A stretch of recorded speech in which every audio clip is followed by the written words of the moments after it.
Women have been there at the precipice of life and death and pain and suffering for millennia. Yeah. The notion that women mustn't be, are too fragile to hear anything remotely difficult or traumatizing is an absolute nonsense. I just don't think you'd ever look at a man and be like, yeah, no, you're super successful. And if you're putting out this father figure, that you're just naturally, that there's nobody else who's helping you. You just wouldn't think that. No, and actually also you wouldn't judge him for it. Absolutely. So there's this idea that if we lived in a matriarchy, if women ran the world, if we had more women in government, we would live a more peaceful, equitable, compassionate existence. And I will say to you, did you ever go to a girls' school? Because she's scared of getting kicked out by association with you because you're not conforming. Yes. The hoary trollop and the spangly that thing with my husband. Hi, I'm Christina Rhodes. And I'm Tempest Rose. We are two millennial women 4 decades in. We're revisiting the culture that made us, with a little more hindsight. And a lot less bullshit. We've made our own rules. Built our own spotlights. And we're here to speak our minds without playing dumb. And without playing nice. Hello, welcome back to The Sirens, Season 2. It's Season 2. I'm so excited. Me too. We are going to kick off with a subject very close to our hearts. We thought we would talk about women in society. I think maybe lies that we tell ourselves, there we go, as women, and misconceptions. One thing I think, just to kick off, that when you understand really changes your perception of women in society, is that we are not a minority. Women are always being talked about as if we're a minority. We are 51% of the population, everybody. It is the most infuriating thing. And I don't understand how it sort of seeped in that it is just this thought that I think people take for granted. They just assume, do you know what I mean? We're just bundled up as a minority. Yeah, I think women don't really count as whole people. We can get into that, even to ourselves sometimes.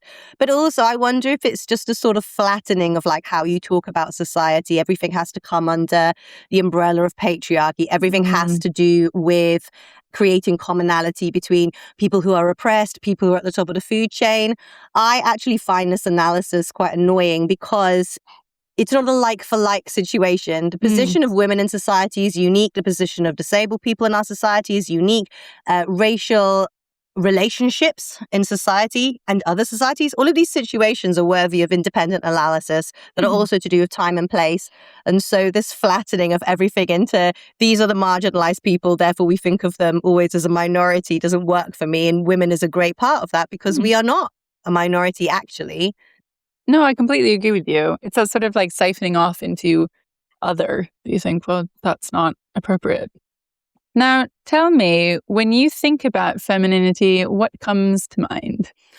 Femininity is a favorite topic of mine. So a few months ago, last year, I did a survey amongst a lot of the women I know, the women I teach. Those of you who follow us know, we've both worked in entertainment for a long time. We met in burlesque. I still work in burlesque. It's informed a lot of my opinions about women, womanhood, femininity.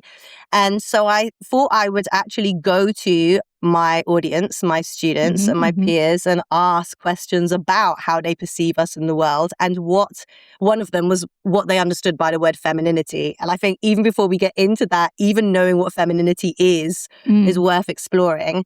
So I asked the respondents to my survey to describe what femininity is. Would you be surprised to know that most of them couldn't? I'd be fascinated to know that, yes. And a little terrified. Yeah, which seems kind of wild to me. And a lot of it came down to, or a common answer was, femininity is whatever you want it to be. Now, categorically, apologies, but that's just not true. I think there's a very modern trend at the moment that anything can be anything. It's all down to individual interpretation. We can put a pin in that for another time. What I wish I had done, because then I said, okay, if I was an alien coming to Earth and somebody said to me, as an alien, I wanted to know what is meant by the word femininity. What would that mean? Because a lot of the times different traits came up. Oh, what is feminine? It's about being soft. It's about being nurturing. And we're definitely going to get into all of this. I said, okay, but what does the word mean? And women really struggled to define this. And I wish I had said, okay, what does the word masculinity mean? And I'm going to bet you £1,000,000 that a lot of them would have said, oh, masculinity is the role in society that we expect men to play, or words to that effect. Well, femininity is the role in society that we expect women to play. And this confusion has happened recently, that people have confused femininity with what I would call womanhood, which is the sort of innate reality of our existence. Femininity is the societal structural role conditioned into us. And that varies. You know, if you think of femininity in a culture like in Italy, you know, where, you know, my mother is from, or my heritage is, the Latin woman is not expected to behave in the same way as like the sort of middle class, sort of, we might call like debutante wasp, which is kind of like a little quiet, a little meek, a little reserved, very ladylike, actually quite soft and accommodating. Famously, Latin women are not actually expected to be soft and accommodating, particularly when it comes to the family. You have this feminine ideal of the matriarch, a woman who runs the family, often, you know, admirably with an iron fist, frankly. So expectations of femininity do vary, and I think that's been one of the reasons why it's been hard for people to understand also that it's an ideal designed by the society that you're currently in, but femininity can oftentimes be completely at odds with the reality of the experience of being a woman. Do you think then that people's lack of answer speaks to the fact that they think that they have more power to kind of define their role in society than they actually do, or just because for various reasons they're like too scared to put a pin in it? Oh, good question. I don't know. That's really worth considering. I think it's obviously in the interests of society to not be honest with women about the role that they're expected to play, that there's an existence of that. Yeah. Because if you want women to behave a certain way, you obviously tell them that it's inherent to them. Yeah. This is part of your nature. This is the way you were born. Yeah, this is in your nature. Just born this way. Yeah. You know, of course you are this way. Yeah. And I think people can see that easily if they think about like 50 years ago, 20 years ago, 100 years ago. I think they have trouble unpacking it now because the ways that women are conditioned are a lot subtler, because we don't live in our part of the world in an overt patriarchy. Sorry, we just don't. Yeah. The next controversial thing I've said in this podcast, if you compare the liberties that we have in the UK. Sure. Yeah. You know, we have bank accounts. We're not owned by, or we're not owned by our husbands. We're not owned by our fathers before we were married. We don't live in a traditional, old school, solid patriarchy in the way that women in Afghanistan live under a religious patriarchy. So the conditioning is subtler, it's harder to unpack, and I'm excited to do it today. There we go. Yeah, there's so much in there. And I think also one of the things we will be doing soon is an episode on trad wives. And I think there's also a lot there around, you know, yes, we do not live in as much of an overtly patriarchal society, but how much does femininity play into various political, you know, sentiments versus, you know, what's at play here? And also I would say, like, do different groups have a version of femininity and versus, you know, do we kind of all buy into one version of it and it's just, we're told that it's all innate and we're born that way. Does that make sense? Yeah. And I would say for the record, like, there are nice things about femininity. Oh, sure. Yeah, we'll talk about some of them. But it is a performance, and I wish women understood that more fully, because I think a lot of upset and mental health issue and difficulty relating to people comes from the lie that femininity is womanhood. Because whatever the feminine role is in your class background, in your nationality, in the time that you're living in, it's obviously not going to fit every single woman in that period. And the struggle to conform to the feminine ideal, I think, is a huge cause of mental health issue amongst women. Yeah, definitely. Oh, absolutely. And I think we're certainly growing up, one of the concepts that we were raised with was this idea, at least like a little bit later in life when we were teenagers, that, that you could have it all, right? That like you would be able to like be the CEO of a company, like a Fortune 50 company, right? And you could be super successful and you could have like a family and bake bread on the weekends and like do all these things. I mean, I sat through a talk with a very, very successful woman who has written multiple art books, and she's the head of a famous fashion brand, which I will not name. And she gave this whole chat, about how like wonderful her life was and how amazing all these projects were. And then, bless her, I had another friend who was in the audience and she just raised her hand. She's like, but how do you do it? And because a lot of what she was sort of, performing was that it just all came naturally. It just all came naturally. She just naturally had 4 beautiful children and a chateau in the countryside and a pied-à-terre in Paris and, literally ran a major fashion house. And it all was just so easy.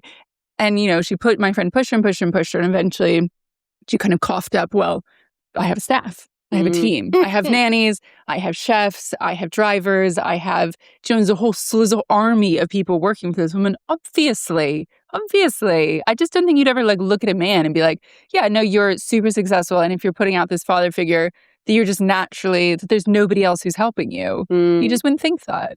No. And actually also you wouldn't judge him for it. Absolutely. Yeah. Yeah. And I think, and I'm sure some powerful women feel that they also should be kind of like buying into this, and there's mental health around, well, I know there is. I have lots of friends who, have high-powered jobs and they're mothers, and it's tricky. How do you balance it? Or even being, like my mom wrote a whole book on being an artist and a mother. How do you balance that, right? How do you balance anything? These are 2 things that are super important to you. Yeah. So this, I think, leads us into what are the lies as women that we tell ourselves and each other. Which is? Well, I think there's loads of them. Yeah. Okay, so one. We only tell one. There's one lie. And we each have one, so there's a million. Yeah. So one lie, I think, is that women aren't after power. Oh, God. Yeah. So ridiculous. Tell me more. So this occurred to me. Me and my sister were having a chat about feminism, and she had said something along the lines of, men are so, I'm paraphrasing her, so apologies if you're listening and you're annoyed, this isn't quite what you said. Men's hunger for power, why didn't women have that? And I was really taken aback because of course women are power hungry, but the vehicles through which we have been allowed to express power is obviously very different due to our positions in society. But actually, I do find this leaks out in other spaces. There's this idea that if we lived in a matriarchy, if women ran the world, if we had more women in government, we would live a more peaceful, equitable, compassionate existence. And I will say to you, did you ever go to a girls' school? Have you ever had sisters? Have you ever been in a scenario where you were, especially I think as teenagers, where everything is heightened, of course, and you're finding out who you are as an adult, where you've just been around women very intensely? Tell me, was that peaceful, equitable, compassion-based? No. Some of the most vicious arguments, bullying, toxic behavior that I've ever experienced come from intra-relationships between women. Yeah, absolutely. And we've talked about this a little bit before, but I always hate when people, oftentimes men, will say that women are just gossipy. Like you're not, like a woman is naturally gossipy, but that's just not true. But gossip comes from, it's a form of manipulation. It's also a form of power play in a social dynamic. And again, if the only area for power that you've ever been allowed is to sort of play in the social arena, then obviously you're going to know how to manipulate that and how to work it basically in a not nice way. Yeah. Because you want power. Was that soft power, what people call, you understand how to weaponize relationships? Fine, yeah. We studied gossip as a concept a little when I created Valoria show last year. And we remember we had a whole number around gossip. And what you say is true. There's a positive nature to gossip, which is if you think of it as like passing on safety information. Okay. So not to be alone with this man. Fine. Or this is what's going on in this household. Or women, again, often through history having to operate in the shadows rather than out in the open. It's this sort of underground sharing of information. And yeah, I definitely agree with you that because it's women's network of information, it's deemed as lesser. Yeah. Men gossip all the time. They just call it something else. Know. Yeah, absolutely. Absolutely. What would you say is sort of power and femininity? Where do you see those two kind of sitting together? Is it that soft power? Is it something else? Oh, like what does femininity deem acceptable power? Yeah. I suppose if I take the two examples that I said earlier, in genteel society, I'll call it, which tends to be sort of polite middle class society, I think soft power means a lot there. It's this idea of like a hand on the shoulder, a suggestion that makes it sound like it's the other person's idea. It's all this sort of soft flattery. Flattery is a means to an end. This is very much considered the wifely duty, really. But again, if you take Italian culture, the mama of the house, there's no soft power there. That's a rolling pin around your head. That's calling up your son and giving him a total verbal undressing for mistreating the family. There's no, and that's respected. I'm not saying everywhere in Italy. These are generalizations, but in a way that isn't here. There's also a class difference between femininity. If you think of, I was having a chat with one of my performers, and she's from northern working class background, and she said, well, how does this play out, in the home up north, when pub families that I'm from, the wife and the mother is the one who smacks the man around the head, who controls the household finances. And that, again, is respected. Like, you don't cross someone's mom, or you don't cross Mrs. Blah, blah. She's the one who maintains the power and authority within the home because she's not, the world is the man's domain, the home is the woman's domain. But that is a more brutal, aggressive form of power that's respected. And frankly, I respect it. Yeah, I mean, I wish that it wasn't so like women have the home domain and men have everywhere else. But of course, yes. But I love a blunt woman. Oh, me too. But I get called up frequently because I say things that are inappropriate in social situations. Me too. And I never know, am I on the spectrum, or is that an excuse? And actually, I just think life is short and you should just tell people how you feel. And if feelings are hurt, they should get over it. Well, I think now we're into another lies we tell ourselves ding, ding. type situation. Yeah, how do you feel about, what would I even fall under? Like women being blunt, like the reality of being told, oh, take up space, speak your mind, be that girl boss. And actually, as somebody who does speak her mind quite a lot, how you feel that's actually received. So badly. There's this absolute concept, and I've sat through so many meetings with men and women, and you'll watch the men, say quite brutal things to each other. And like, no problem. Or you see it on email, or you see it on a Zoom call or whatever. Like, no issue, right? Like, that's just like, they're just being honest. They're being businesslike. But the moment that you, in a business situation, have the same behavior, then suddenly you're a bitch. It's not received well at all. You're supposed to inherently have more tact and more social graces. And at least in the situations I've been in, which would be sort of American and British business doing. You are supposed to embody somebody who has more soft power rather than, I don't know, what's perceived as more aggression. It's perceived as much more aggressive when a woman does it than when a man does it. Yeah, I know. I totally agree with you. Do you find that from everybody, from both sexes? It's a good question. I suppose I find it more from men. Definitely more from men. From women, maybe a little bit less so from women. Oh, what do you find? Yeah, I don't know, though. I don't know. I think maybe I'm thinking specifically of more like me versus the man. Oh, I find the opposite. Okay. I think I have found generally I can speak much more plainly with men and be respected for it, not with women. Interesting. So, I mean, we both work in very female environments. And I love that, actually, to be fair, although it comes with its own challenges. But if I worked in an all-male environment, that would have its own set of challenges as well. But in my experience, and I'd love to know how other people feel about this, whilst women, especially in this kind of new era, say, no, speak your mind, speak plainly, we shouldn't sugarcoat the truth, blah, blah, blah. Actually, as a culture, women do not like things said bluntly. You cannot say it like it is. You always have to dress it up in something else. And I, probably being a bit more masculine in my personal nature, find that infuriating. It sometimes, yes, tact is important. Allowing people to save face is important. You know, kindness is important. But the loops, the linguistic loops I have to jump through to express a piece of feedback or a negative or you know, in a professional context, to tell somebody that I need something done better, I need it done differently, that they haven't fulfilled the job role, is so extensive when it comes to dealing with women in a way that, not with all, but with most men, I can just say exactly what I think.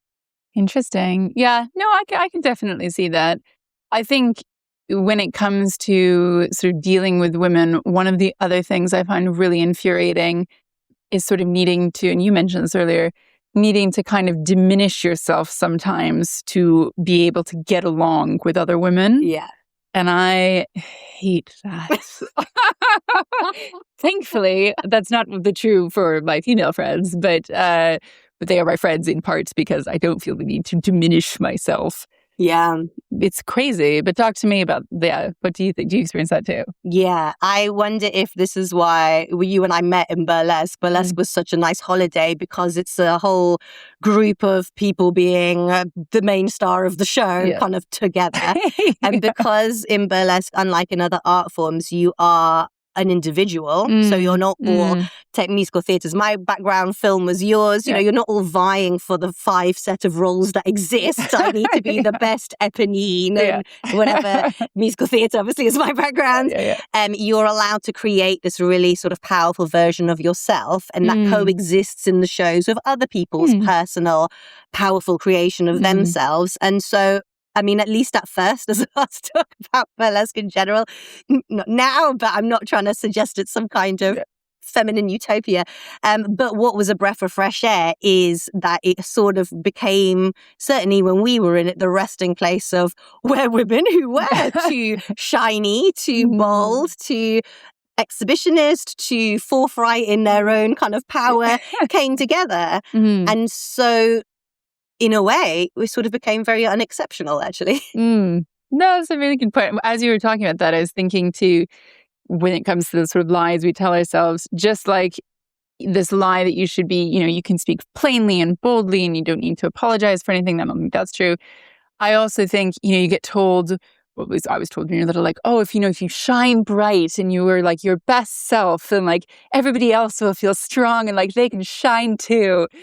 I don't think women feel like that. They do not feel like that. Ladies, I love you, but this is something that we have to get into. Have you noticed this thing? I have 2 examples of how this is nonsense for those of you who are going, what are you talking about, Cyrus? Have you been to those like women in business conferences or like meetings or anything? For those of you listening on the podcast, Christina is making a face of total disdain, and I understand why. And there's a pattern that I've noticed that, again, women in business will talk constantly about the need to not diminish your power, to speak up in meetings, to assert yourself, to not feel that you need to take a backseat to men. And men typically are quite aggressive in business. They will speak their minds. They'll speak your mind as well if you don't quick enough claim your idea. Let's be honest. So you need to put it becomes their idea. Yeah, exactly. And you're just making the tea. Yeah, correct. But when women stand up to speak, and I noticed this played out on social media, this is my other example of this, the most applause goes to women who will start their point by saying something like, oh, I was so nervous about coming here today. I have so much imposter syndrome. I can't believe I'm in the room of all of these amazing women here. So thank you so much for having me. I just wanted to make this little point. Just the devil word. Yeah, imposter syndrome. I cannot hear anyone say ever again. Okay. And that will be the start of the sentence that you need to preface your point with to get the most endorsement in the room. Have a think about this. The woman who just stands up and does the thing that everyone says women should do actually doesn't tend to get the most affirmation. You have to humble yourself first. And this needs to get in the bin. Yeah. This is to do with our own sense of insecurity, I think, and fear of entitlement or being perceived as entitled or full of yourself. We can say all we like, the patriarchy doesn't want us to do that, and there's a truth in that. But we have to stop doing this to each other. Yeah, completely. I have two things on that. One is I have some friends who are in the Conservative Party. Don't crucify me. And there is a very strong and I think intelligent leader of the Conservative Party now named Kemi Badenoch. And I remember some of my friends saying, oh, they've met her and she just needs to work on her personal skills and she needs to, up her socializations a few years ago. And I thought, why? It's so stupid because I think they were referring to, expecting her to behave more in the way that you were talking about. But I thought, why? She's got really good ideas. She's really well spoken. She actually has she's a brain on her shoulders. Why does she? Oh, and I get that it's politics and blah, blah, blah, blah, blah, but she shouldn't have to. She actually just wants to get the job done. So it's not a vote for Kemi Badenoch, but if I could vote, I would. Well, yes, I think the things that Kemi gets criticized for would hail as great in men. She's got no time for BS. She doesn't waste her time pussyfooting around. She doesn't care who she upsets. She just says what she thinks. These are tick, tick, tick when it comes to men and a cross, cross, cross when it comes to women. And we do it to each other. I'd like to see the end of that. It's draining. It's time wasting. Oh, it's ridiculous. I have a suspicion that part of the fad of therapy language, the sort of the leak of therapy language into everyday encounters, which I have friends, men and women who do this. But for me, you can correct me if I'm wrong, it's a very woman thing. And I think it's a way of softening your language, but putting a validity onto what you're saying that comes externally. That's interesting. And I think, I've never thought about it like that, but I think you are right. Yeah. Yeah, I can say this because it's couched in professional language rather than just saying the thing. Just say it. Often, because, often I'm guilty of using it and I use it in scenarios where I feel that I'm talking to somebody who will struggle to hear something said plainly. And it makes it a little bit more cuddly. And what I'm saying is legitimate. It's valid. Yeah, because it comes with professional language. And sometimes that's useful, but in everyday interactions, I think it's a bit of a red herring. Agreed. The other area where I feel I need to diminish myself in social situations is by being, I wouldn't even consider myself flirty anymore, but I'm if I go out, I'm going to hate most people, but if I go out and I decide I'm not going to hate the world today, then and I've had a glass of champagne and I'm ready to have a chat, then I'm very happy to have a chat. I'm happy to have a chat with anybody. I do find in those kinds of situations, despite the fact that I'm now very happily married, you see all these women around as if I'm some sort of harlot trying to steal their husbands away. Oh, really? Yes. And you think, I'm 42, I mean, maybe if he's 65, you got concerns of him. Do you know what I mean? But this is past the point of being some sort of weird 18-year-old, nymph. Slutty ingenue. Yeah. No moral code. But it's just mad to me. And you just think, what is happening here? Why are women still have such insecurities in their relationships to their men? Is that about power? Is that about, I don't know. I mean, maybe I'm making it too general, but... No, that a woman who carries herself in a certain way is a threat to you because she wants to steal your man. A confident woman. Yeah. No, that's definitely still a thing. So I host my shows mostly now. So I get to spend a lot of time with the audience and I sing. And so I was wondering about singing a song. And I hadn't seen this with my own eyes for a long time, but some of my performers backstage do talk about this. As I made my way towards a couple, man and woman in the room, she reached out and clasped male partner's hand in a way that was quite insane to me. What are you going to do? Yeah, like I'm not interested in your tired average man. So even when I was single, I didn't get my dates from the audience at my job, and I'm just singing a song, girl. And that was quite mad. Yeah. Where do you think that's coming from?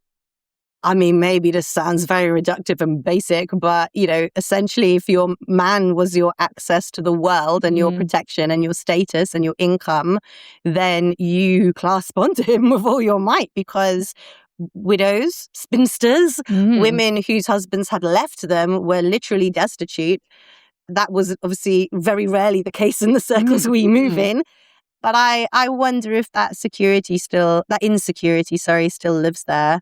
Something I've noticed in myself, not to swing this off on too wild a tangent, before I found my purpose in life, I was much more jealous of other women. Like sometimes other women, when I was young, would make me angry, like the kind of bitter hatred of doing who I thought were perceived as hotter or more successful or smarter. Again, working in entertainment, so women who are doing better than me, and given an entertainment that will also be have a physical element to it. I find that really that jealousy, that bitterness really difficult to manage until I found a sort of confidence in myself that came from being in the world and doing and achieving. And now I can look at women like that and be like, great, oh my God, this woman's fascinating. I need to get to know her. Is there some relationship between this kind of, women haven't been for so long raised with this idea of you have a purpose in the world? Yeah, completely. I mean, I think it makes perfect sense, and I can definitely relate to it. But I think when you become when you tether yourself to something that you believe in, you create your own foundation, then obviously you're going to operate in the world from a place of strength that you wouldn't have had before. And I think you're absolutely right. I think historically, I mean, not even historically, I remember when I was growing up, we lived for a little bit on the East Coast of America, and I ended up going to high school in California, but a lot of my friends went to high school in various boarding schools that have all gone on to have presidents of the United States, etc., and first wives. And there was this concept even back then that you were being groomed for a Mrs. degree. The whole goal of the private all-girls school that I went to for middle school was to get you into the best high school. And the best high schools would get you into certain Ivy League schools, certain ones were considered feeders to Harvard or Yale or whatever else. But that your job was not to go to Yale to be a doctor or an economist. Your job was to go marry. And it's mad because I grew up in the 90s, but this was talked about with parents. It wasn't I think it was starting to get buried under the ground. But I am sure there's plenty of people, our age peers who live there who probably are still thinking that.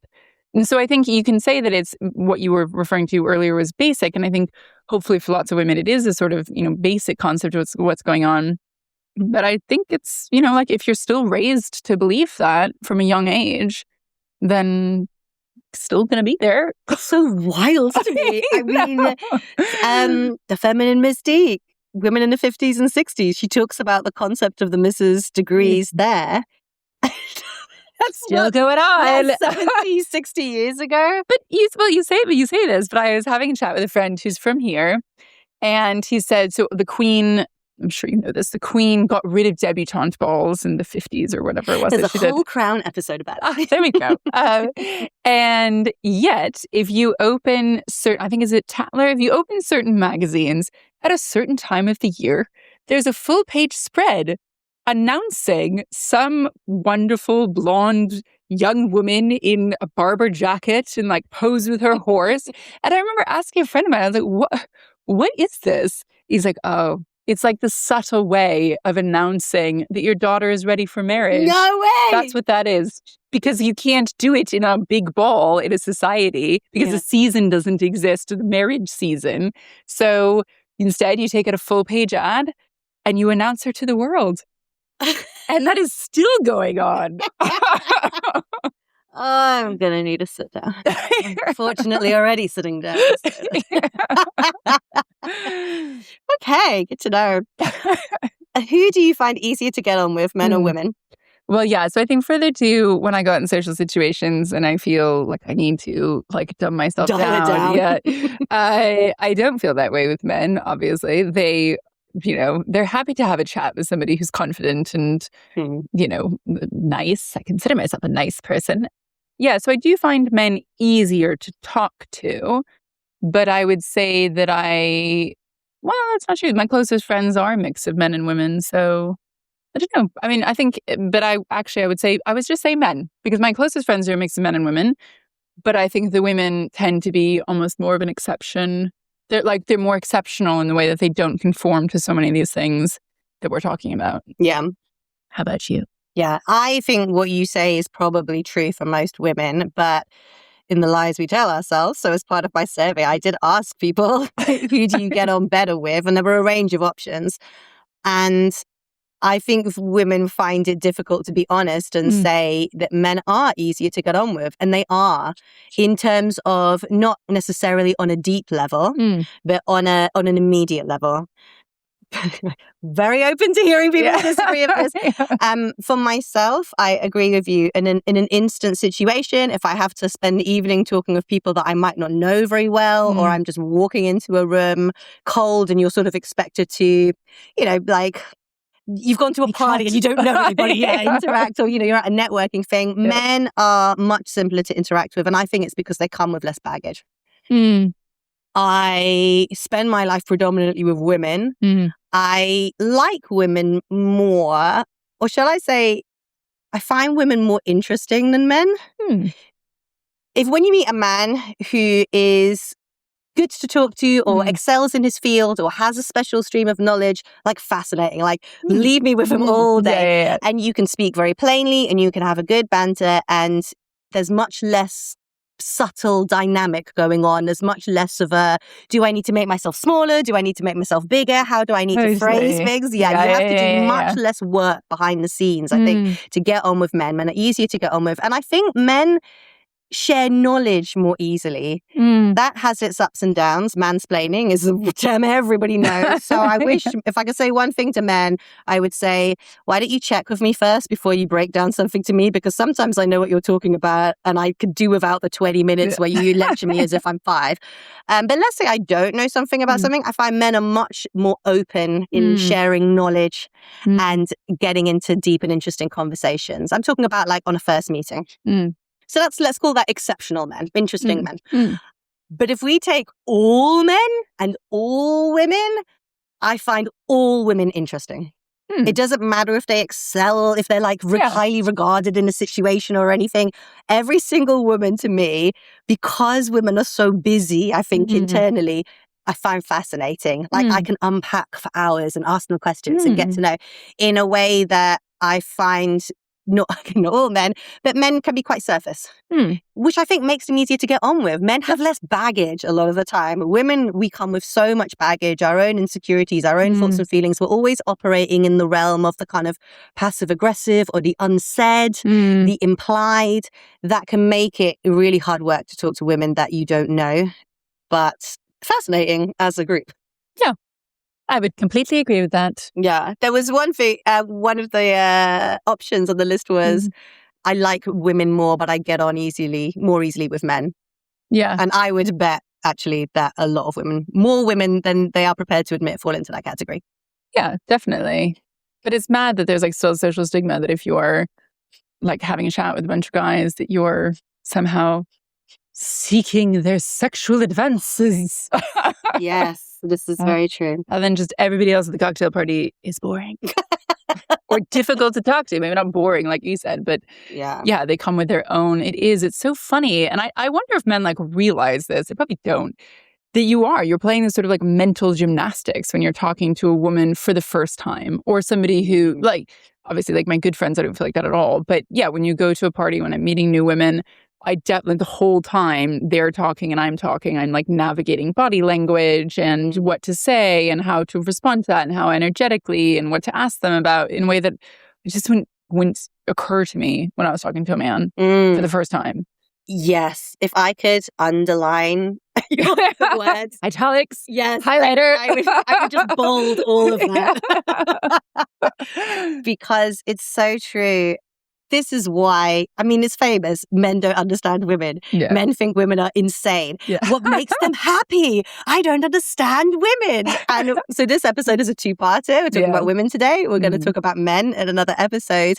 I have some sympathy because as a group, we're not known for plain speaking. And you can argue that we've not been allowed to plain speak. And that, I would agree with that. But the fact remains, you have to have a degree in psychology to understand what women mean. And if you've been brought up in a culture where women's voices have been the minority voice, not in number, but in terms of value, yes, and presence. One of the reasons we wanted to do this is because most podcasts are men talking to men. So, if you're a man who's mostly listening to men's voices, who's spending time with other men, who is not inclined to really get into the weeds about what people really mean and the psychology and the experience of people, yes, I can understand why a lot of men think women are crazy. Yes, I would agree. Yeah. Correct. Yes, completely. But I think we'll talk about it when it comes to the masculinity episode and the men episode, that also, men just need to learn how to communicate a little bit better too sometimes. There is like a version where a man and a woman can like learn to communicate together. Yes. Without it just being wild. Misunderstandings everywhere. Yes.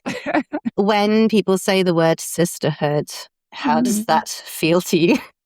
I would say in a word, false. Yeah. Yeah. I mean, what I would preface is that I feel really I was rolling my eyes about going to all women business meetings and conferences and things, because I think there's so much behavior there that I don't want to have to deal with. But I love women. I love being a woman. I love other women.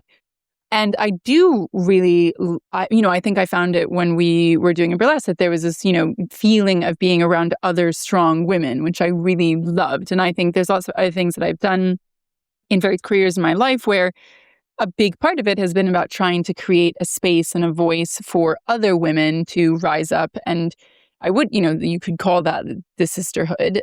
But I also think that it can take on some toxic elements to it too. What do you think? Yeah, I agree.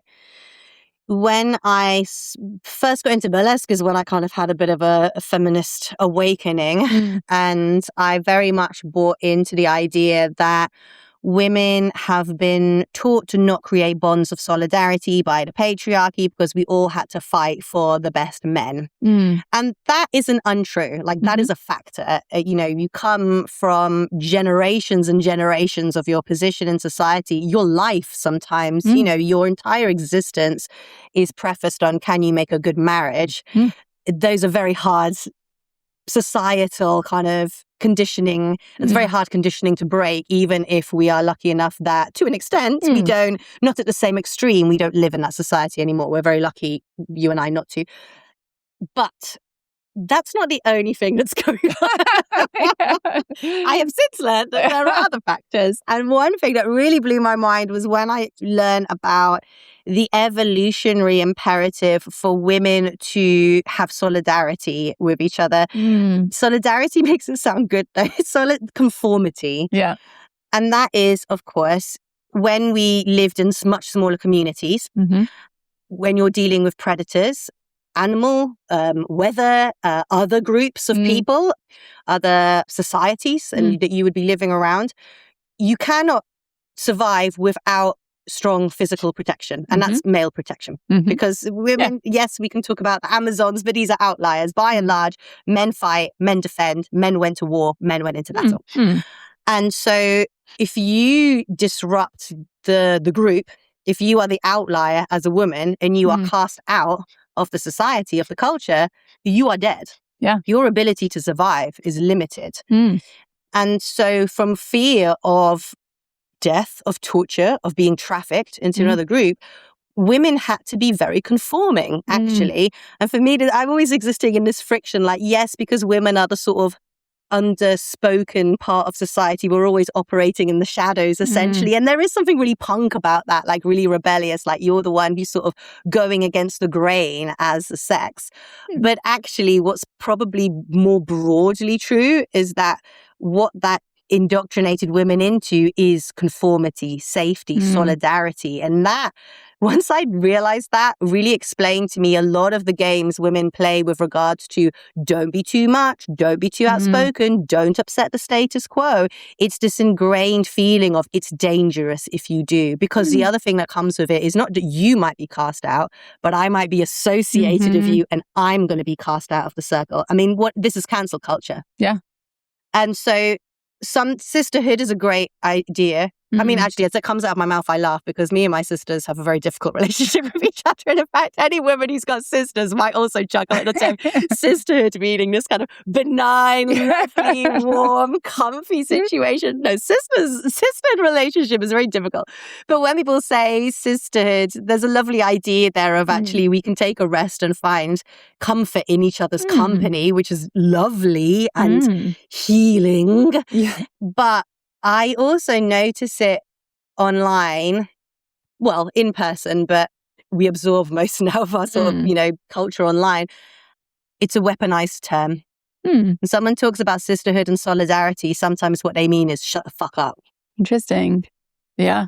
I mean, I would absolutely believe it. I think as you were speaking, though, it's also, I do think we are so lucky because we both have female friends who are strong and powerful and support us in a way where we don't have to sort of play these mental gymnastics.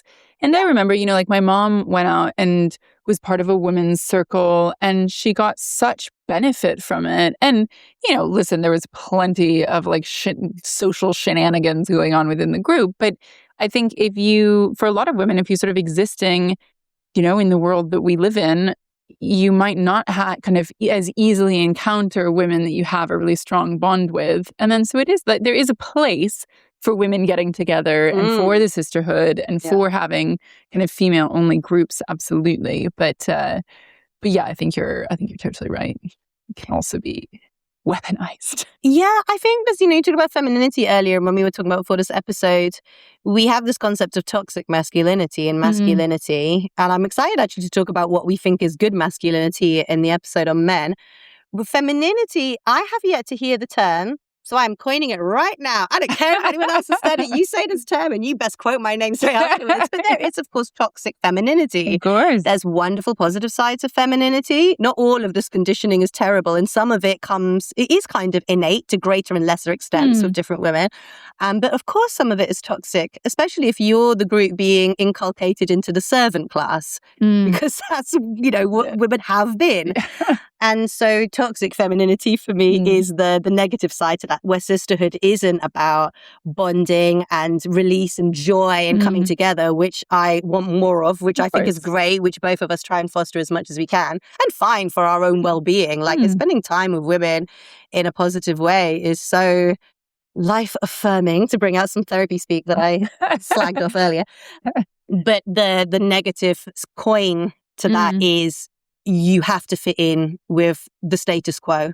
Otherwise, you become a danger to all of us. And you are out, girl. You are out. And I think what I always find interesting when you're looking at that, particularly nowadays, and you sort of see it on social media, is I often find that some people who have that kind of behavior are not self-aware enough to realize what they're even doing. So sometimes you have women who think that they're being really like non-conforming. They think they're like going against the grain, but it doesn't matter. Like they're still inside of a circle that have all conformed to whatever that like sort of stereotype or that version of femininity is, right? And so as if you are going against that grain, then you get kicked out.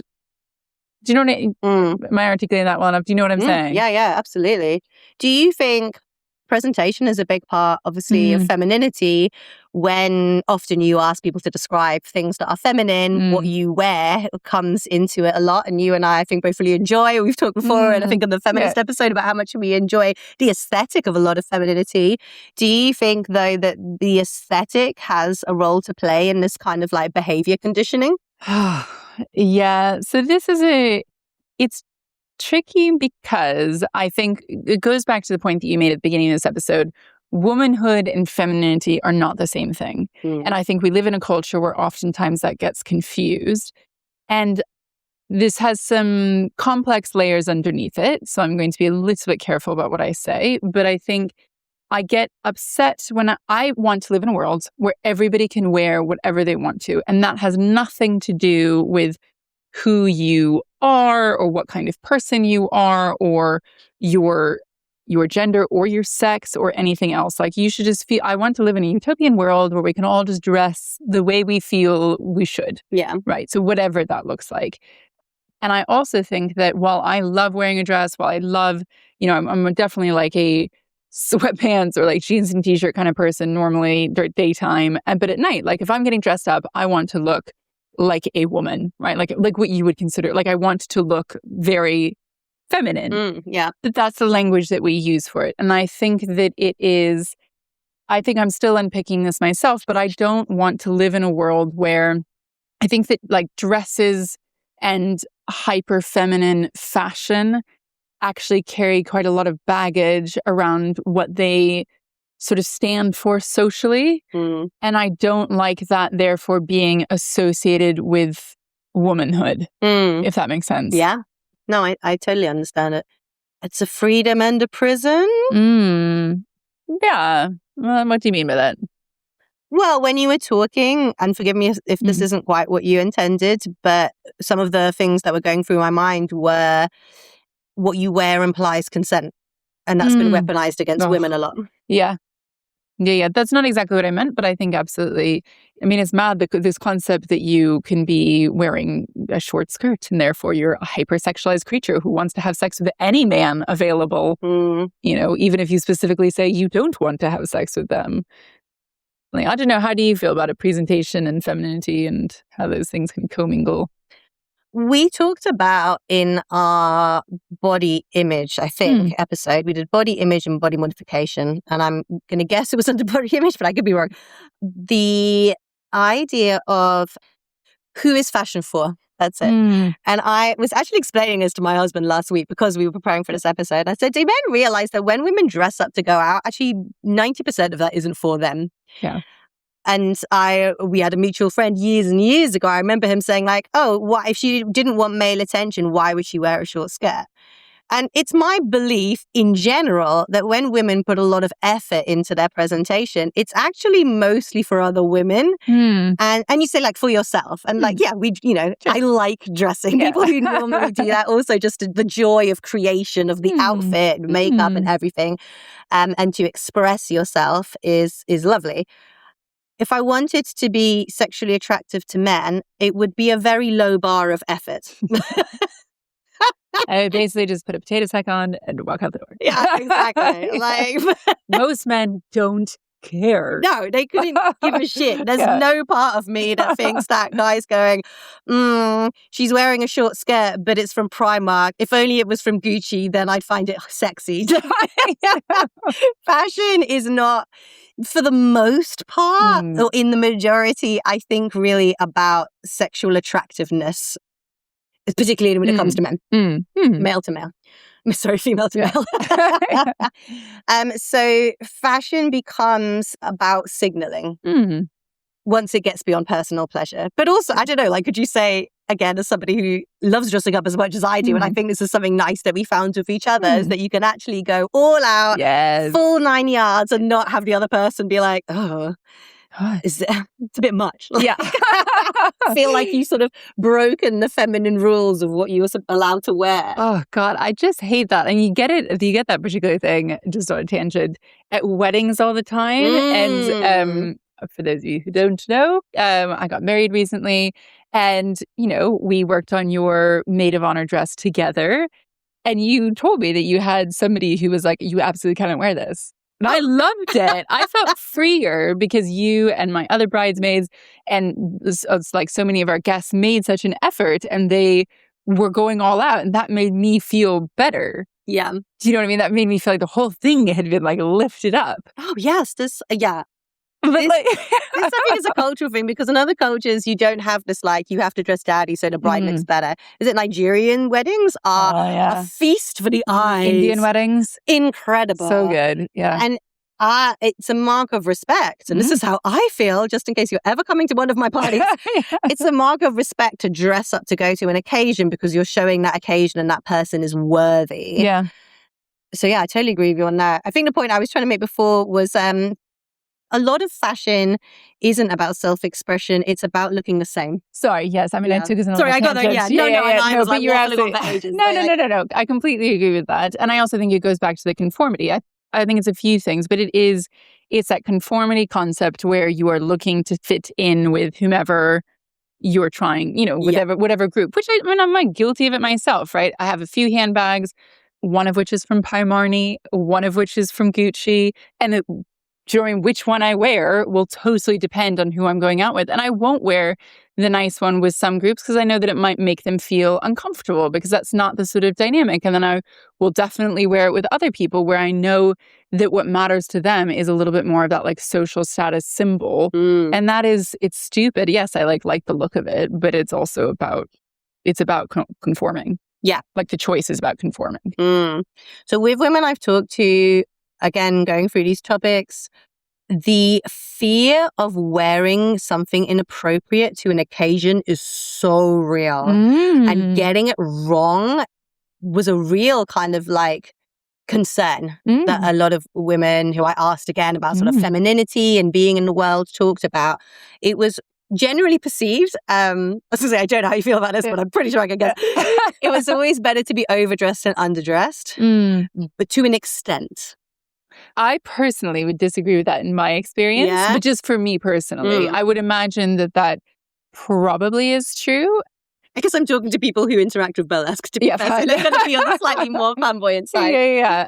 But I consider myself like a flamboyant dresser. But I think, again, in my experience, because I'm so over at this stage in my life having to deal with with the unfortunate thing of meeting women sometimes for the first time and this concept that you're like trying to steal their husband or you're too shiny, too bright. Like, I can't talk to you. So I just think I like to just to make my life easier, I'll often dress it down, way down from what I would naturally go to, or if it was a party with my friends, what I would choose to wear, because I just think it's not worth the hassle. Yeah. And then I just go less noticed. I mean, I dim myself down. That's what I do. I know. So this is just easier. Yeah. No, I get it. I'm always mindful of being on holiday with close friends of mine's other friends. So I didn't know these people until I got there, and making a mistake to dinner of coming down in a sequin jumpsuit. It's like, I love it. And I was on holiday, so I am always packing for maximum spangly. Oh, I know. And I love it. Yeah. It's carnival time. Isn't it? And the thing that really made me laugh was, it was a little sequin jumpsuit. It was from Primark. It cost me like $6.99. And I got downstairs and this girl looked at me with, not my friend, her acquaintance, looked at me with such disdain, and she turned to me and she said, "Oh, are you going to a nightclub?" We were staying in the middle of nowhere, so this was like so ridiculous. Also like, "Oh, you dressed up for the nightclub?" And I looked at her and I said, "Yes." Like, what do you want me to say, bitch? It was I've never forgotten it. It was the absolute maddest reaction, because what does it matter to you? Like, why do you care? What does it matter to you? Because it matters, because she's scared of getting kicked out by association with you because you're not conforming. Yes. The hoary trollop and the spangly that thing with my husband. Yes. It wasn't even like she was there with her partners, but I was some kind of single tramp come to shake my sequin Primark jumpsuit in her average looking boyfriend's face. That that savagery for any kind of sparkliness. I can live without. Gals, can we just table it? Yeah. Just table it. Yeah. It really is. But I think it just goes back to that, those lies we tell ourselves that we live in this world. We all want the best for each other and to all be our own shiny snowflake selves. This is not true. Sadly, I wish it was. Yeah. I'm working towards it. Let's all work towards it together. But, I know. Oh, ladies, what's happening? We've talked about quickfire, positive associations of femininity. Empathy. Yeah. Collaboration. Mm-hmm. Listening. Yeah. Nurturing. I know people get a bit funny about that, but it is true. Yeah, it is true. Yeah, nurturing. Yeah, nurturing. I'd give you that. Did you say communication? I didn't, but I would. I think women tend to be better natural communicators. I think because we often have to work in groups. Yeah, definitely. Communication, I think EQ. What does that mean? Emotional. What does the Q stand for in IQ? Guess mine's not that high. I don't know. That's a good question. Well, this is emotional intelligence is what it is. Quantity? I don't know. Anyways, it stands for emotional intelligence. Okay, great. Yeah, I'd agree with that. What about soft power? Yes, well, it can be very useful. And actually, another one for me that straddles a difficult line is self-sacrifice. I think, you have children, you need a certain level of self-sacrifice because this other thing requires all of your attention, your protection, your nurturing. You have to keep it alive. Yeah. You can't just do whatever you like. In an ideal world. Legally, it's important. Orally. Yeah, I guess so. But self-sacrifice so often gets weaponized with women, which is a problem. Yeah, definitely. I think, but I mean, it's an interesting one because I actually think so many of those, maybe not collaboration, but even collaboration, I think they can all sort of have a negative side to them. So, I mean, for every positive that I was saying, I can also think of how I can see that in a situation where it becomes a negative. Yeah. Yeah, that's true, I guess, because as negative does collaboration become, you can't do anything on your own. Mm-hmm. You're not a leader. Yeah. You're just a worker bee. Yeah. And you're waiting for group consensus before you decide anything. I think that's an interesting one. So going back to those moments where we've been with, men we've met or have known, and if you aren't quick enough on your idea, they will steal it and take it as their own. And I've been in, meetings where I have female and male employees, and I know that the woman is more creative and has better ideas, but she just doesn't share them. And so, we'll end up going with the guy's idea because he's so confident in it, even if it's not better. Again, there's a positive side to sort of sitting and waiting and knowing your idea. But I think oftentimes that can just get confused with just never sharing it. Why do you think they haven't shared their ideas?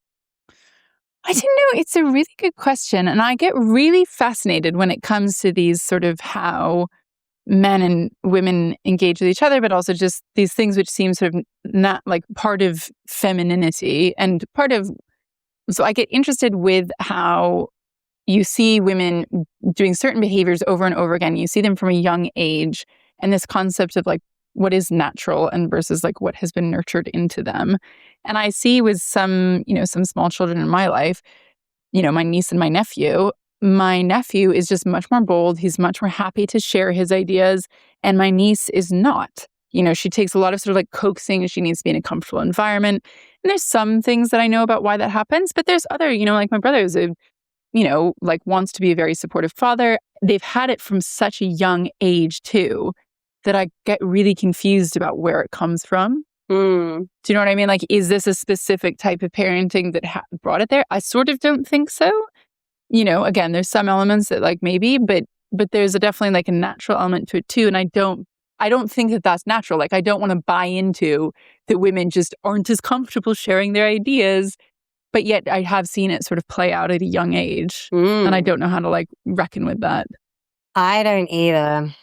Yeah, I think there are, well, we can never know, first of all. Mm. Apparently it's cruel to find out. So it depends how you're trying to find it out. Well, you can't raise children in isolation. Right.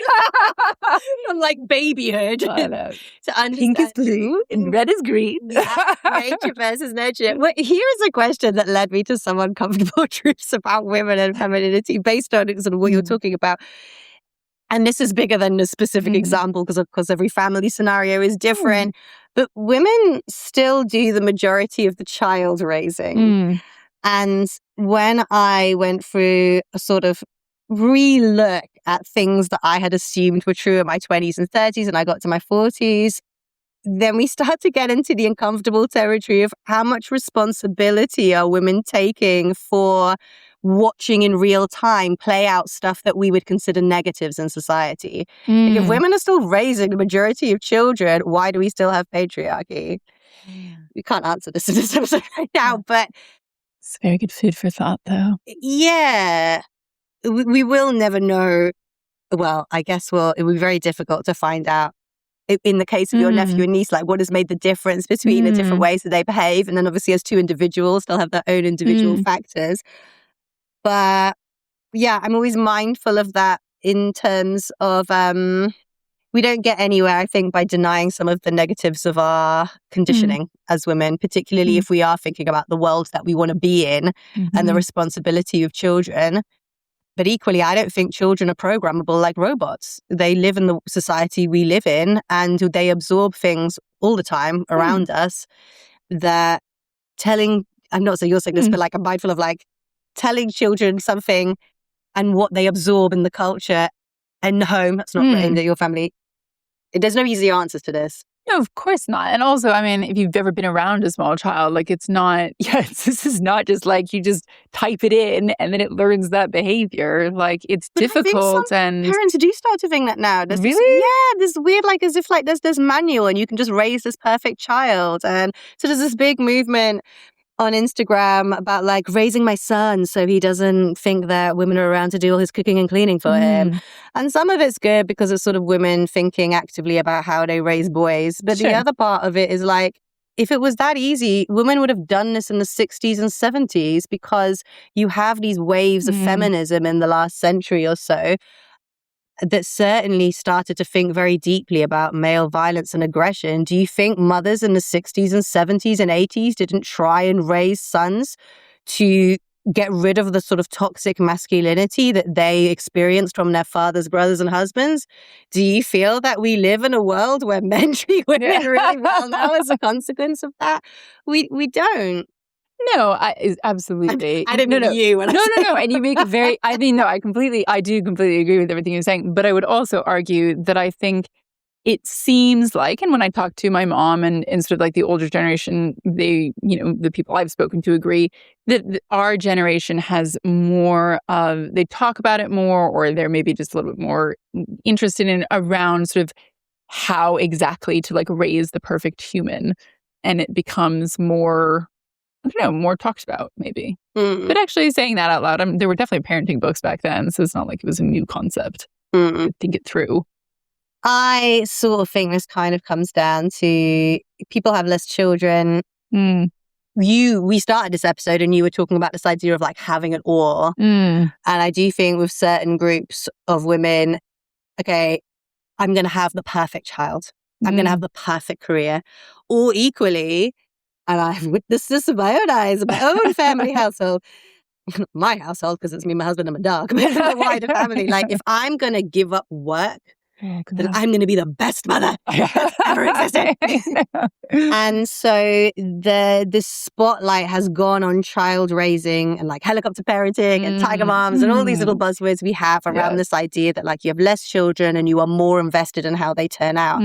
And I do think that it's a modern idea to think that like children are so not easily, but like you can program your children. You can program your children to be happy, to be successful, to be a good representation of you, to justify the sacrifices that you made. And this is all to do with status as well. Whereas before it's like you had more kids and some of them will do well, some of them won't. Kids are kids. I don't know. Yeah. I think, complicated question. I think on the one hand, yes, but I also think, you look at like certain private schools, and part of their mottos for generations has been all about how they're going to convert your child into the perfect, well-educated, well-spoken leader of tomorrow. And maybe that's just the parents setting them away to make somebody else do it. But I think maybe people now think it's a little bit like there's more that you can mold, and then it needs to be like a cleaner process than it's probably natural. I think people have always thought that they can hold sway over who their children will become. No, you're not wrong there. Yeah, some of that's a class thing. I think who are we talking about? Aristocracy, yeah, you were your first son, and I suppose you train up a spare, and girls have to be marriageable. But after that, if you're like the fourth born son, I don't think you give a shit because you're not useful for anything. That's why they all went either abroad to make their fortune or into the priesthood. Wasn't it? But there was like a specific order for it. Wasn't it like the first took over everything, then there was a second became a priest, and the third went into the military, or vice versa? There's like a specific hierarchy to it. Okay, I can believe that. Yeah. It makes sense to me. I haven't heard it expressed that way, but it makes total sense to me. It's crazy to me now. It's a tangent, which maybe we'll cut out, but like it's crazy to me that now, even still, there are aristocratic families in the UK where they have an eldest daughter, and she's just completely bypassed for taking over the family name. Because if they have a son, the son will inherit everything. Yeah, old school. Fucking crazy. I will never forgive Kate and William for having a boy first, because they had a girl. They were going to change the royal accession laws. So the daughter would become the next monarch, regardless of if they had a son. But this is interesting. I mean, but Elizabeth, did she not have any brothers? No. Oh, I always just assumed, I was always like confused why the aristocracy would have this like really crazy rule, but yet you have Elizabeth I, Elizabeth II. Oh yeah, no, they had no older brothers. Oh wow, that's mad. Yeah, it would have been nice then. Oh well. Wouldn't it? Yeah. Oh well. Other power lost down the drain. Yeah, shame. What would that world have been like? I realized at the beginning of this, I wonder if this is worth a little bit of exploration. She would have sent her Uncle Andrew to jail. I sent him to jail right now, my goodness, so would you. I mean, we would hope.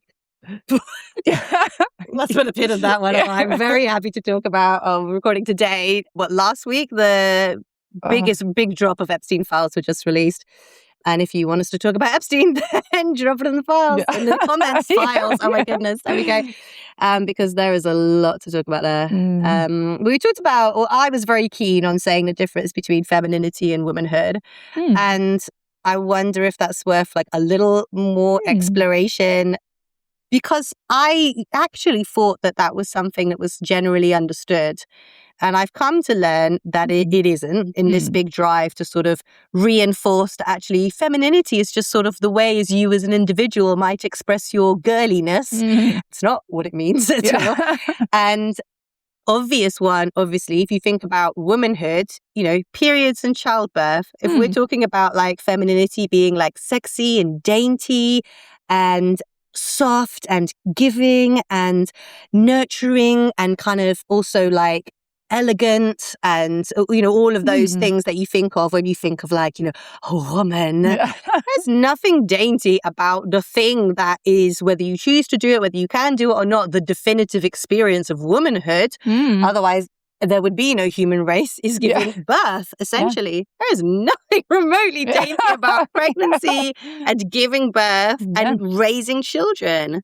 Yeah, absolutely. I mean, they're all like traumatic, difficult, physical things. But I think, we did choose to not give birth. But like, I've always, even since I was young, I just knew that the concept of like giving birth, beyond just not actually wanting to be a mother either, was just not for me. Like, that just sounded horrible. And Yeah. And also, I think, I went on the pill when I was pre-having sex just because I wanted to get rid of my period. It's just a fucking nuisance. But these are the things which which women have to deal with, but are just sort of like left out of the conversation.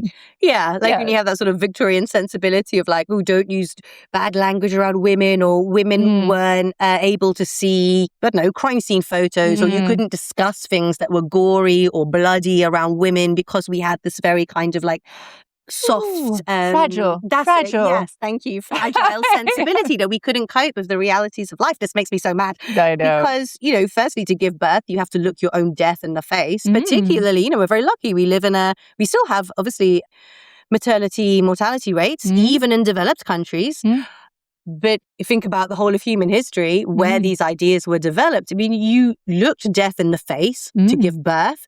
Women helped each other in childbirth. That's gone on for much longer than male doctors. Obviously, when you have the change between kind of how women gave birth and the establishment of the medical profession, it was removed out of the hands of women. But women have been there at the precipice of life and death and pain and suffering for millennia. Yeah.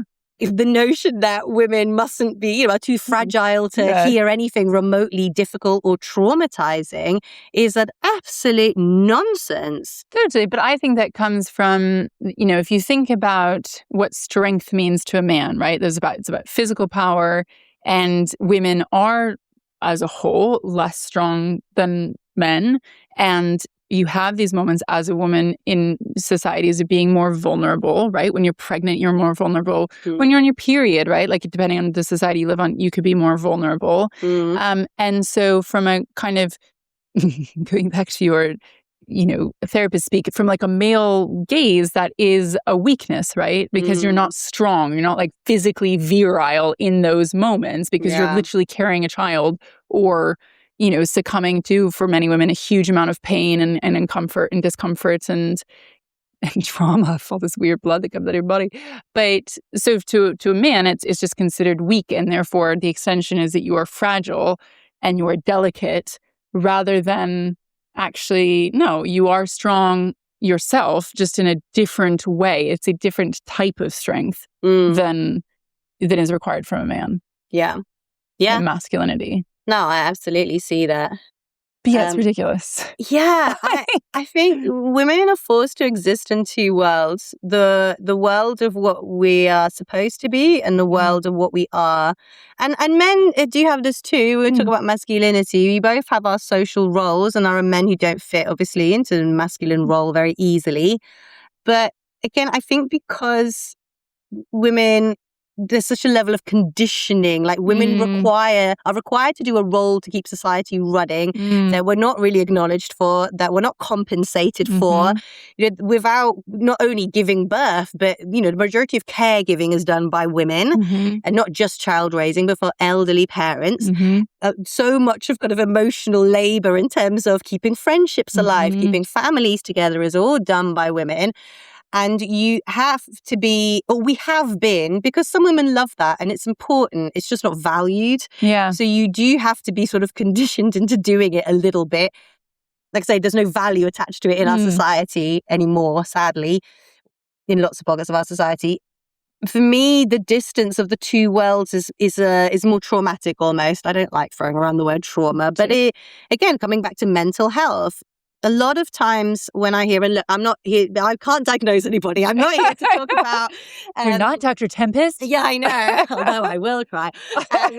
People's health is their own business. Yeah. And it's not for me to say what somebody is or somebody isn't, but we have this long history of like, is it hysteria? Like women need to be drugged to sort of cope in everyday life. Would they need tranquilizers, Valium, or now, ADHD medication, forgive me, is a kind of pharmaceutical speed, Like we now have this blossoming kind of diagnosis of women with ADHD. There is one school of thought is that part of this, obviously not all, part of this is actually women struggling between the friction of what they're meant to be and how they actually exist in the world, and feeling like there's something wrong with them because they cannot function in a way that has been told is normal. But what we've been told is normal as women is not normal. It's feminine conditioning, because we've not really been allowed to exist for a long time as ourselves.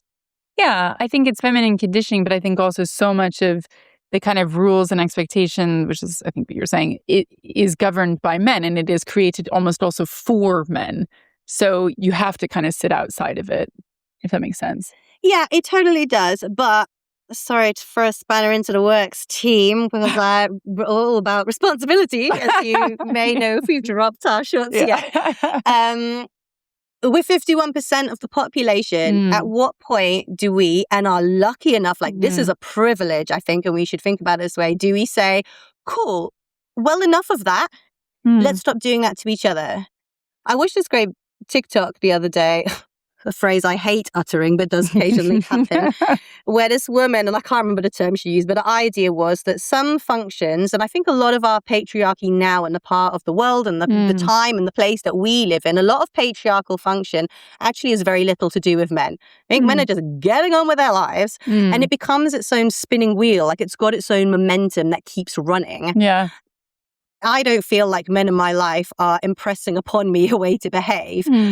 Some of that, as we've discussed, is actually conditioned and reinforced by women around me. And we're all, as a culture, sort of, the wheel keeps spinning and we keep replicating without examination. But I do believe currently, maybe I'll change my mind, there are some facets of what we would say, like men have designed this, patriarchy has designed this, that we have the ability to stop if we stop feeling like we are at the mercy of these forces all around us. On a societal level, that's really difficult. But you can start with yourself as an individual. Yeah. But also just rewinding for a second, and I think further to that, why would you consider this conversation a privilege rather than a right, an entitlement? A privilege in that we're lucky to be here and now in the time that we are. Sure. You can't choose where you're born. You can't choose the time of your birth. Yeah.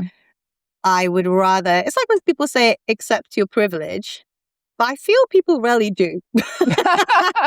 Fine. And there will be some women listening to this who, I can only speak for myself, who actually have the means and the ability and the freedom and the liberty and the rights to say, what can I do now to unpack this thing? Like the problem with the term patriarchy sometimes is it's become this all-encompassing excuse. Shifts the blame. Yes. And there is plenty of blame to be had. But yeah, you need to take some responsibility as well for how you behave within it. Yes, where you have the opportunity to do it. Yeah. No, I completely agree with that.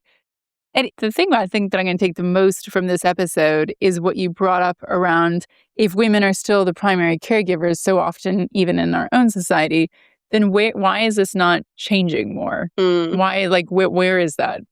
What's happening there? Yeah. Fascinating. I think we could go on for days talking about this. I'm sure we visit lots of the parts of the conversation. Thank you for listening, everybody. Thank you. And I would also say, I know we've said it before in some of the other episodes, but part of the reason we're doing this is to have a conversation. And if you don't agree with it, I would love to hear. Yeah. So, and we're interested, we're curious. And you're, for a woman, we're very, very curious about you. But then too. Yeah, definitely. Yeah. We've said it many times. We talked about a lot in season 1. The point of doing this in our 40s is because we've been through so many decades where we felt one way and then another and circumstances. And then you hear a new idea and then your whole perspective shifts. And all of that, it's ongoing. None of us are finished products. So yeah, we love to hear your experiences. We love to hear your comments. We don't care if you disagree with us. And please come and do it in the spirit of sharing your perspective. Maybe we'll change our minds. Yeah, who knows? See you in the next episode. Listen to the sirens. Hey, thanks so much for listening. We love making this podcast and we really want it to grow. So if you enjoyed listening to us, please subscribe, give us a 5-star rating. Also, feel free to comment, DM us, open up a conversation. The whole point of this podcast is to be in support of having open lines of communication and debate, and we would love to hear from you. Listen to the sirens. Woo!